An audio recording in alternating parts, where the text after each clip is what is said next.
Bon, je sens que ça va être difficile de critiquer ce film. Salut tout le monde. Et pour faire court, je suis allé voir Ready Player One.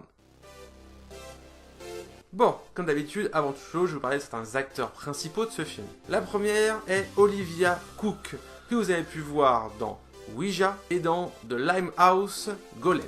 Le second est Tye Sheridan, que vous avez pu voir dans X-Men Apocalypse, mais également dans Manuel de survie à l'Apocalypse. Ensuite, nous avons Ben Mendelsohn, que vous avez pu voir dans Star Wars Rogue One, mais également dans The Dark Knight Rises. Nous avons également Simon Pegg, que vous avez pu voir dans la nouvelle trilogie donc, de Star Trek, et dans tous les derniers films de Mission Impossible. Et le dernier, Mark Rylance, que vous avez pu voir dans Dunkerque et dans Le Pont des Espions. Bon voilà, j'ai fait le tour un peu des acteurs principaux de ce film. Maintenant, qu'est-ce que j'en ai pensé? Alors déjà, niveau acting, on va te mettre les choses au clair, c'est difficile de juger de l'acting sur un film qui mélange avec beaucoup plus de parties in-game, de parties virtuelles, et avec quelques parties, on va dire, irréelles, donc vraiment des parties prises de vue réelles. Donc c'est compliqué de pouvoir vraiment juger l'acting des différents personnages, parce que bon, leur acting dans la vie réelle est sympa. Ça reste un film agréable au niveau de l'acting, faut pas non plus trop cracher dessus. Les acteurs jouent particulièrement plutôt bien, voilà, on va quand même se l'avouer. Mais c'est vrai que ce qui est nettement plus impressionnant, c'est de voir comment les personnages sont faits dans le jeu en fait. Les échanges qu'ils ont entre eux, vraiment le côté design, interaction entre les personnages. Bon là c'est plus du chara design, c'est plus des effets spéciaux, etc. Et c'est vrai que comment ils l'ont retranscrit à l'écran, c'est plutôt agréable à regarder. Et justement, les effets spéciaux. Ça c'est un point aussi qui va être clarifié tout de suite. Et c'est sûr, là les musiques sont cool et les effets spéciaux sont juste ouf. Les effets spéciaux sont très très bons dans ce film. Enfin, vraiment, les personnages, les décors, les couleurs, vraiment, le niveau des effets spéciaux, on a vraiment l'impression d'être dans un jeu vidéo, donc c'est vachement bien foutu. On va pas cracher dessus, c'est vrai que le film nous a vendu qu'on allait voir au cinéma vraiment des grosses parties jeux vidéo, enfin, pas des parties de jeux vidéo, mais des grosses parties jeux vidéo, et franchement, là oui, le pari est nettement réussi. Bon, maintenant, le scénario. Que dire du scénario? Qu'est-ce que j'ai pensé concrètement de ce film? Comment vous dire? J'ai bien aimé Ready Player One. On passe un bon moment devant. Ça, il y a sans aucun doute. Mais c'est vrai que le scénario est quand même très, très, très simpliste. Je m'explique. Concrètement, le scénario de base, on l'a déjà vu. Le scénario de base ressemble à celui de Charlie la chocolaterie. Oui, c'est un peu ça. C'est le grand mec qui a inventé un truc de malade. Mais sauf que concrètement, il n'arrive pas à s'intégrer au monde dans lequel il vit. C'est pour ça d'ailleurs qu'il se crée ce monde-là. Et pour des raisons X ou Y, il veut léguer son truc à lui, son bébé, voilà. Donc là, dans ce cas-là, c'est l'Oasis, donc là, le jeu virtuel, à quelqu'un qui en est digne.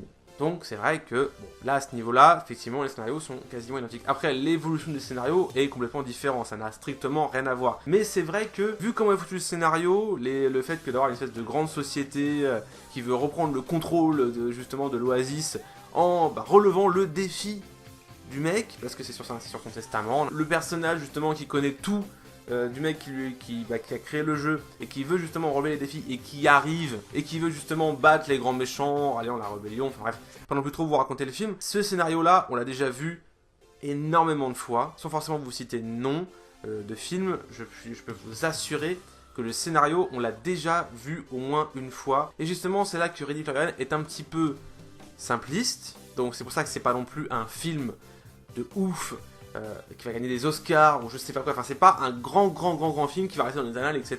Mais en même temps, c'est un film intéressant parce que justement, en fait, le fait qu'il réutilise des scénarios, on le sent, ça se voit, le fait qu'il réutilise tous les pans de la pop culture, qu'en plus ils mettent le jeu vidéo là-dedans, et justement le fait de l'associer ça en plus maintenant avec les nouvelles technologies, donc qui est la réalité virtuelle, parce que Oasis c'est VRChat puissance 1000. VRChat c'est encore de la merde comparé à ça, mais on va y aller à ce truc-là, on va y aller droit devant. Et c'est vrai que le fait d'avoir un mélange de tout ça, en fait ce film, concrètement, c'est juste un hommage à la pop culture, et c'est un film dans lequel tout le monde peut se retrouver et peut avoir un pan de nostalgie ou un élément qui va lui faire sourire qui va lui faire avoir des frissons, ou qui va lui faire ah ça je connais. Effectivement, bah justement c'est très basique, c'est très simple à faire, il suffit de reprendre quelques éléments par-ci par-là de films, etc.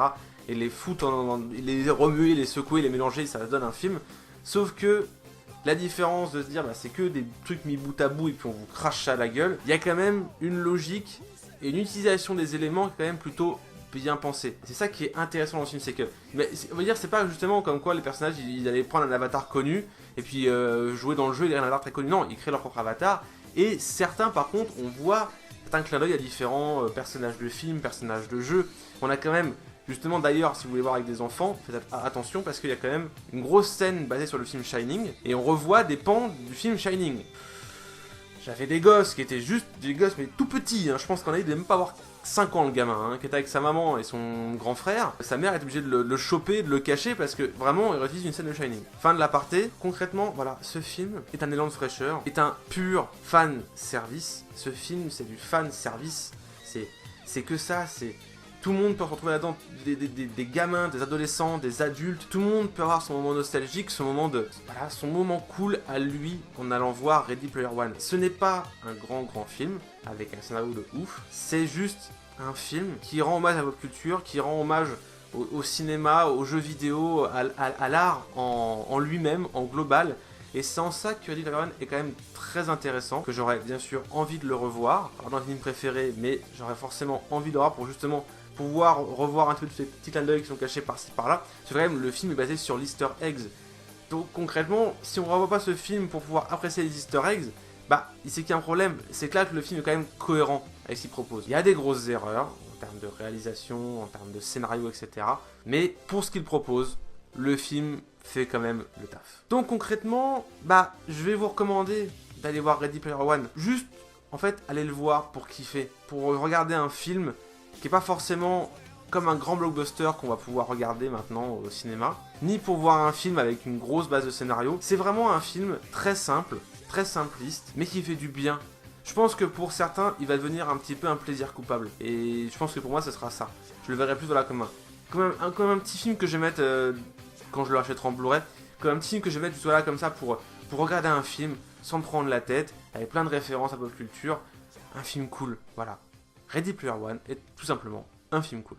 Surtout pour ma critique sur Ready Player One. Si elle vous a plu, n'hésitez pas à liker, à commenter, à partager et à vous abonner. Et je vous dis à la prochaine pour une nouvelle vidéo. A plus tout le monde.